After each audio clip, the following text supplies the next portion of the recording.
کچھ چیزیں ایسی ہوتی ہیں کہ اللہ خود ہمیں وہ بہترین بنا کر بھی نہیں دینا چاہتا، کیونکہ وہ واقع میں صحیح نہیں ہوتی ہمارے لیے۔ اب خود سوچیں، تہجد میں، ہر قبولیت کے وقت، ہر نماز میں اتنے عرصے سے اتنی دعا مانگنے کے بعد بھی وہ چیز نہ ملے تو اندازہ لگائیں کہ کتنی بری ہوگی وہ ہمارے لیے۔ یہ اللہ کی مصلحتیں ہیں اور اللہ ہی جانتا ہے ہمارے آگے کیا آنے والا ہے۔ اللہ پاک قرآن پاک میں فرماتے ہیں کہ ممکن ہے کہ تم کسی چیز کو بری جانو اور دراصل وہ تمہارے لیے بھلی ہو، اور یہ بھی ممکن ہے کہ تم کسی چیز کو اچھی جانو حالانکہ وہ تمہارے لیے بری ہو۔ حقیقی علم اللہ ہی کو ہے، تم محض بے خبر ہو۔ قیامت کے دن اللہ ہمیں وہ تمام دعائیں جو قبول نہیں ہوئی ان کی وجہ بتائے گا کہ وہ کیوں قبول نہیں کی۔ وہ دکھائے گا کہ کس طرح وہ چیز ہمیں اللہ سے اور دین سے دور کر دیتی، کس طرح وہ ہمیں گمراہ کر دیتی اور ہماری دنیا اور آخرت دونوں کو خراب کر دیتی۔ اللہ ایسا کبھی نہیں چاہتا کہ اس کا بندہ اس سے دور ہو اور جہنم میں چلا جائے۔ بے شک دعائیں قبول ہوتی ہیں، مگر کچھ چیزیں ایسی ہوتی ہیں جو ہمارے لیے کسی بھی طرح کسی بھی حال میں صحیح نہیں ہوتی۔ یہی وجہ ہے کہ وہ چیزیں ہمیں لاکھ مرتبہ مانگنے کے باوجود بھی نہیں ملتی، ورنہ بھلا اللہ اپنے بندے کی اتنے یقین سے مانگی ہوئی دعا کیسے رد کر سکتا ہے؟ جب تم سے کچھ چھین لیا جائے یا جو دعا تم مانگ رہے ہو وہ قبول نہ ہو تو یہ مت سوچا کرو کہ اللہ مجھ سے پیار نہیں کرتا، بلکہ اللہ پیار کرتا ہے، اسی لیے تو تمہیں وہ نہیں دیا جو تمہیں چاہیے تھا۔ اللہ تعالیٰ نے بہت ہی واضح بتا دیا ہے کہ زندگی میں کسی نہ کسی چیز سے کبھی نہ کبھی ہم ضرور آزمائے جائیں گے۔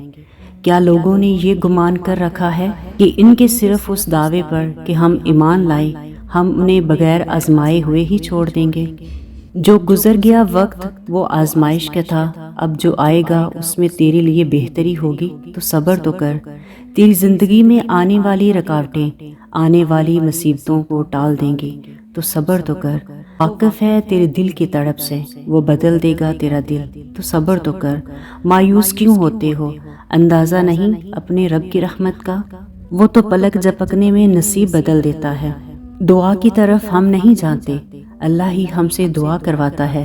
اگر اللہ نے دل میں کسی چیز کی خواہش ڈالی ہے اور لب پر اس چیز کے لیے دعائیں لائی ہیں تو سمجھ جائیں کہ وہ چیز آپ کے لیے ہی بنی ہے، بس آپ کو صبر، یقین، انتظار اور آزمائش سے گزر کر وہاں پہنچنا ہے۔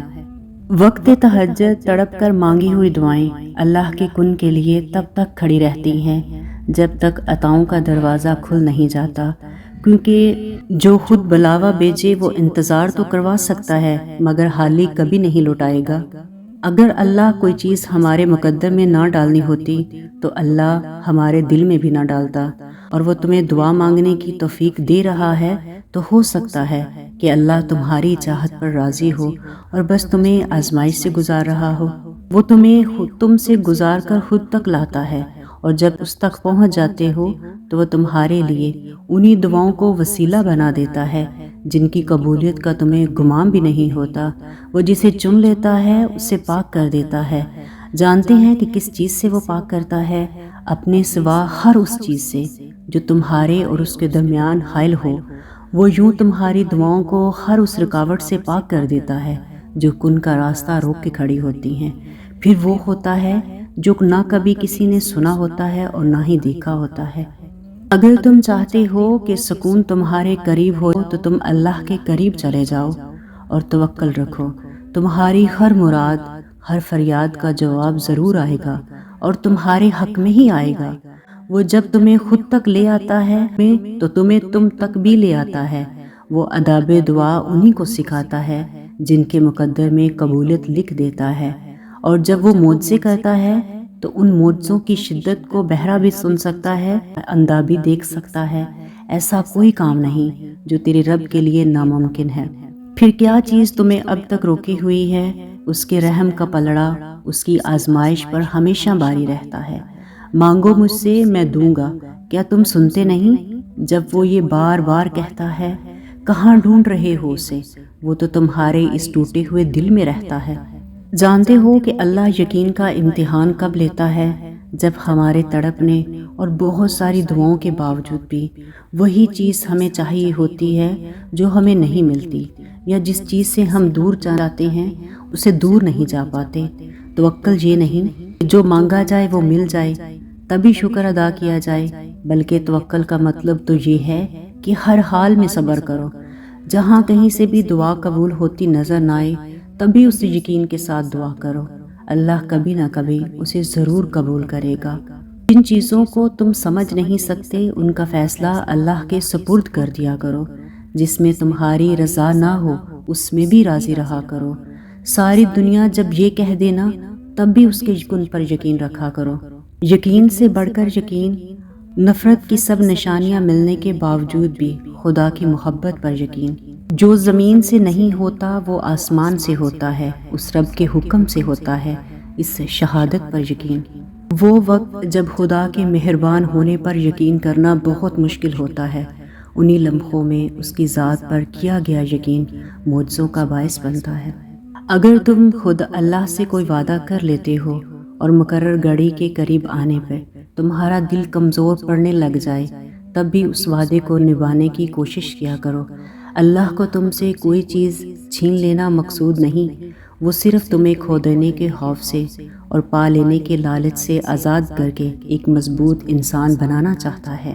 ہم اپنے وعدوں کو جتنا زیادہ نبھائیں گے اتنے ہی مضبوط بنیں گے، اور آخر میں اللہ خود ہی کوئی راہ نکال کے ہماری محبوب شے ہمیں ضرور لوٹا دے گا۔ اور تم سے یہ کس نے کہہ دیا کہ جو چھن جائے وہ واپس نہیں لوٹایا جاتا؟ کیا تم نے نہیں سنا یوسف کا اپنے والد کے پاس لوٹایا جانا، موسیٰ کا اپنی والدہ کے پاس لوٹایا جانا، ہاجرہ کا ابراہیم علیہ السلام کے پاس لوٹایا جانا، ایوب تک ان کے بچوں کا واپس لوٹایا جانا؟ اللہ تم تک ہر چیز واپس لے آتا ہے، بس ان چیزوں کو تم سے دور اس لیے کرتا ہے کیونکہ تم ان چیزوں سے اتنی محبت کرنے لگتے ہو جس محبت کا حقدار صرف اللہ ہے۔ یاد رکھو کہ توکل کوشش کرنا ہے۔ توکل کا مطلب یہ نہیں کہ اللہ پر بھروسہ کرنا اور اپنے حصے کا کام نہ کرنا۔ جب آپ کا دل اس پختہ یقین سے بھر جائے گا کہ سب کچھ اللہ تعالیٰ کے قابو میں ہے تو آپ اپنے اعضاء کو ایمان اور جوش سے بھرپور ایسے پائیں گے جیسے پہلے کبھی نہ تھے۔ میری پسندیدہ حدیث رسول اللہ صلی اللہ علیہ وسلم کے اقوال میں سے ایک اونٹ سے متعلق ہے۔ ترمذی میں روایت کیا گیا ہے کہ اس حدیث میں ہے کہ عربی کا قصہ بیان کیا گیا ہے جو اپنے اونٹ کو باندھے بغیر چھوڑ رہا تھا۔ آپ صلی اللہ علیہ وآلہ وسلم نے اس سے پوچھا کہ تم اپنا اونٹ کیوں نہیں باندھتے؟ تو عربی نے جواب دیا کہ میں اللہ پر توکل کر رہا ہوں۔ آپ صلی اللہ علیہ وآلہ وسلم نے فرمایا پہلے اسے باندھو اور اللہ پر بھروسہ رکھو، یعنی آپ نے اپنے حصے کا کام کرنا ہے، دعا کرنی ہے، کوشش کرنی ہے اور باقی سب اللہ پر چھوڑ دینا ہے۔ کبھی کبھار ایسا بھی ہوتا ہے کہ ایک چیز تمہیں ناپسند ہوتی ہے اور اللہ نے تمہاری سب پریشانیوں کا حل لکھا ہوتا ہے۔ ہو سکتا ہے جس میں تم ہمیشہ سے سکون تلاش کرتے آئے ہو اس میں اللہ نے سکون ہی نہ رکھا ہو سکتا ہے جسے تم نے اپنا سب کچھ سمجھ رکھا ہو وہ بس ایک غلط فہمی ہو۔ اگرچہ دینے میں دیر ہو رہی ہے لیکن بہت جلد وہ تمہیں اتنا دے گا کہ تم راضی ہو جاؤ۔ اس پر یقین رکھو اور اسی سے مانگو۔ تمہاری مخلص دل سے نکلی ہوئی دعائیں تو کب کی قبول ہو چکی ہیں، بس ان کا سامنا کرنا باقی ہے۔ اور دعائیں بے وجہ تو نہیں ہوتی، یہ جو تم ٹوٹ کر بکھرے ہو اس کے بعد معجزہ تو لازم ہے۔ تو اٹھو، دعا مانگو، کیوں پریشان ہو؟ اللہ ہے نا، وہ سب ٹھیک کر دے گا۔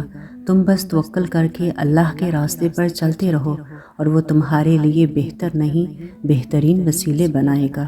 جب دعائیں قبول ہوتی نظر نہ آئیں تو سمجھ جاؤ کہ اللہ تم سے رابطہ رکھنا چاہتا ہے، تو بس پھر اس پر بھروسہ رکھو اور اس کے کن کا انتظار کرو۔ یہ دکھ بھی ختم ہو جائے گا اور یہ وقت بھی گزر جائے گا۔ دعائیں تو فوراً قبول ہو جاتی ہیں، اصل امتحان تو یقین کا ہوتا ہے جو صبر سے جیتا جاتا ہے، اور صبر کے معجزے ہمیشہ تمہارے منتظر رہتے ہیں۔ جتنی تڑپ سے تم شروع میں مانگتے تھے اتنی ہی شدت سے ایک بار پھر مانگ لو، کیا پتہ اس تڑپ سے تمہیں تمہاری کھوئی ہوئی شے واپس ملنی ہو۔ اپنے لیے بہتری کی دعا مانگو اور باقی فیصلے اللہ پر چھوڑ دو۔ اللہ تم سے محبت کرتا ہے، وہ کبھی بھی تمہارا برا نہیں چاہے گا۔ اگر ویڈیو اچھی لگے تو چینل کو سبسکرائب کر لیں، لائک اور شیئر کرنا مت بھولیں۔ جزاک اللہ الخیر۔